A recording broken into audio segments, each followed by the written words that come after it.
Toi on aika hyvän näköinen toi punainen merkkivalo tuossa, mutta eihän sitä aina tiedä sitten. Mutta mä voin lukea tämmöisen ihanan kortin, kun mä sain tän Elisabetilta. Mähän hoidin Elisabettia Rasmusta monta kertaa ja tässä lukee näin, että aisakello helkkää, loistaa tähdet kuu. Riemua on pelkkää, hymyyn käypi suu. Hyvää joulua. Ja sitten täällä takana rauhallista joulua ja onnellista uutta vuotta. Inari, Kai, Elisabeth, Rasmus. Ja Rasmus on kirjoittanut ihan omalla käsialalla, että sillä on aika jännä käsiala.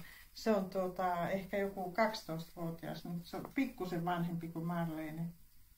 Ja mä en tiedä mistä tää on lähetetty tää kortti, Helsingistä varmasti, mutta Inarilla on upea käsiala. Tää on näin upea tää kortti. Ihan kiva saada. Mä maistan vähän viiniä, kun me lähdetään vähän kaupungille. Että kuinka me jaksetaan olla, mutta ainakin pari tuntia menee siellä, kun käy kahdessa eri paikassa. Ja sitten jos näkee kivoja ihmisiä, kivoja tuttuja, niin